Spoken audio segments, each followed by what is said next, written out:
तो नमस्कार साथियों, मैं विकेश कुमार आप सभी को स्टाइट साइंस क्लास में तहे दिल से स्वागत करता हूं। और आज हम आपके लिए लाए हैं 1857 का विद्रोह, और ये आपको एक अलग अंदाज में होगा दोस्तों। ये हमारा लेक्चर नंबर 1 होगा। तो चलिए स्टार्ट करते हैं। तो सबसे पहले जानते हैं 1857 का जो विद्रोह है ये दोस्तों कैसे शुरू हुआ। तो ये विद्रोह जो है मेरठ के छावनियों से शुरू होता है। और मेरठ के छावनियों में होता क्या है भाई साहब, विद्रोह क्यों होता है? तो ऐसा कहा जाता है कि मतलब जो कारतूस थे, यानी कि जो गोली का कवर था, उस पर सुअर और गाय की जो है चर्बी उस पर लगा दी गई थी, और उसे सैनिकों को जबरन खोलने के लिए कहा जा रहा था। तो इसीलिए सैनिक क्या है, अपने धर्म को रक्षा करने के लिए इस कारतूस को खोलने से इनकार कर दिए। और जब इनकार कर दिए तो उन्होंने फिर क्या किया, विद्रोह करना चालू किए। सबसे पहले क्या किए, उन्होंने शस्त्रागार को लूटा, और फिर जितने भी ब्रिटिश अधिकारियों के घर थे, मकान थे, उन सभी को क्या कर दिया, जला दिया। इसके अलावा जो भी उनके रास्ते में जो अमीर लोग आए, जो आपके मतलब राजा जमींदार लोग आए, उनको भी अपना निशाना बना लिया, मतलब उनको धो दिया। फिर उसके बाद दोस्तों ये घटना जो है 10 मई के दिन होती है। 10 मई के दोपहर के आपके बाद का होता है। और फिर ये 11 मई को भाई साहब जो पैदल सेना थी, इनके साथ और भी पूरा गांव के लोग जो है पूरा जुड़ जाते हैं, शहर के लोग भी जुड़ जाते हैं, और ये पहुंच जाते हैं दिल्ली के लाल किला के फाटक पर। कब? 11 मई को। और जब वहां पहुंचते हैं तो भाई साहब दिल्ली के लाल किले के फाटक जो है वहां पर उनकी मुलाकात जो है मुगल सम्राट बहादुर शाह से होती है। किस होती है? मुगल सम्राट बहादुर शाह से होती है। अब मुगल सम्राट बहादुर शाह क्या करके उठे थे भाई साहब, तो सुबह कर नमाज पढ़कर और सहरी कर। सहरी का मतलब क्या होता है, तो नमाज पढ़ने के बाद दोस्तों है क्या कि मतलब 4 बजे जो भोजन की जाती है उसको सहरी कहते हैं।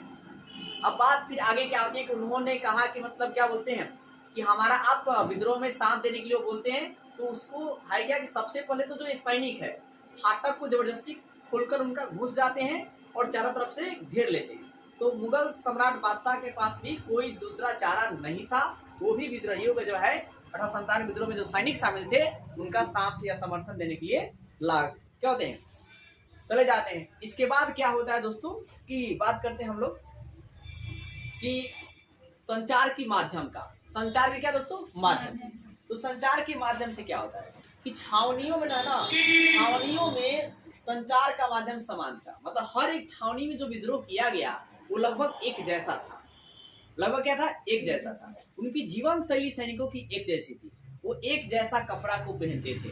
ठीक है, तो आप यहाँ से क्या लिखेंगे दोस्तों कि संचार का माध्यम जो है छावनियों में समान थी। और सातवीं अवध के इरेगुलर कैवेलरी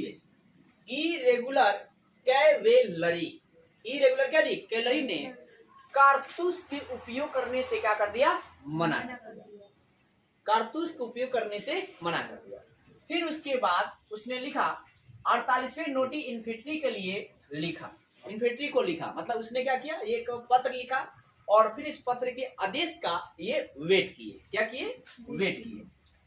तो आपने अभी क्या देखा कि दोस्तों संचार छावनियों में संचार का माध्यम क्या था? समान था। और 7वीं अवध के इरेगुलर कैवेलरी ने जो नया कारतूस बनाया गया था सुअर और गाय के चर्बी से, उसको खोलने से मना कर दिया।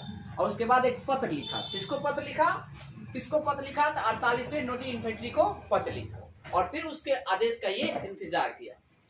इसके बाद भाई साहब विद्रोह जो है योजना तरीके से किया गया, और उसमें समन्वय भी था। मतलब योजना तरीके से विद्रोह को किया गया, और समन्वय मतलब योजना आपका विद्रोह में कंट्रोल भी रखा गया। फिर आगे हुआ क्या कि अवध के मिलिट्री पुलिस, एमपी मतलब ये रखे मिलिट्री पुलिस, अवध के मिलिट्री पुलिस के कैप्टन हियर्स थे। कौन थे दोस्तों? हियर्स। तो अवध पुलिस के जो मिलिट्री कैप्टन थे कौन थे? हियर्स थे। अब हियर्स की जो सुरक्षा की जिम्मेदारी है वो भारतीय सिपाही को था। किसको था? भारतीय सिपाही को। इस बात को फिर सुनेंगे। हमने क्या बताया कि अवध के जो मिलिट्री पुलिस थे ना, उनका वो मिलिट्री पुलिस जो कैप्टन थे, इनका नाम क्या था? हियर्स था। और हियर्स की जो सुरक्षा की जिम्मा था वो किसको था? भारतीय पुलिस का था।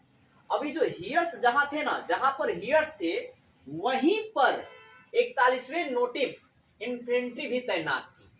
41वें क्या जी? नोटिव इन्फेंट्री भी क्या थी? तैनात थी। यहाँ पे सेना तैनात थी। और ये जो 41वें नोटिव इन्फेंट्री की जो सेना है वो तमाम गोरे अफसरों को, तमाम अंग्रेजों को क्या किया था? समाप्त कर दिया था, मार कर दिया था।